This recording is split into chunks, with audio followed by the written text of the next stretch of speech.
Aurélien Fleureau, un cortège un peu plus clairsemé donc, mais un mot d'ordre, on ne lâche rien.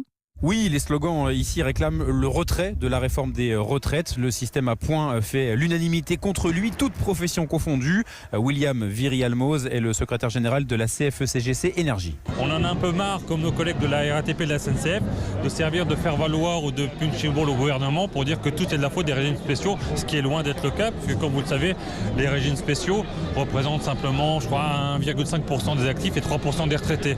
On sera là aussi souvent que ce sera nécessaire. Autre secteur très représenté dans le cortège, l'éducation. Beaucoup d'enseignants qui demandent des réponses concrètes au gouvernement et qui, comme Myriam, professeure de collège en Seine-Saint-Denis, n'est pas convaincue par les promesses de Jean-Michel Blanquer. Il va falloir que l'on nous explique comment, en nous augmentant peut-être, je ne sais pas, allez, de 50 € par mois, cela va compenser ce qu'on va perdre sur nos futures retraites si ce projet passe. Donc pour nous, c'est se moquer du monde. La mobilisation va durer, c'est un leitmotiv chez les manifestants et chez les leaders syndicaux. Yves Verrier, secrétaire général de Force ouvrière, n'attend pas d'annonce magique en réponse aux propos d'Édouard Philippe juste avant le début de la manifestation. Je ne crois pas à la magie, moi. Ce que j'attends, c'est la raison.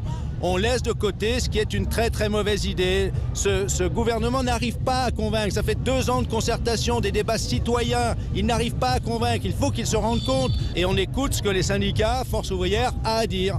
Les derniers manifestants commencent à quitter la place d'Enfer Rochereau dans le calme, en attendant très certainement un prochain rendez-vous dès jeudi. Merci beaucoup Aurélien Fleureau, et à noter, et c'est important, qu'il y a eu cette fois très peu de débordements.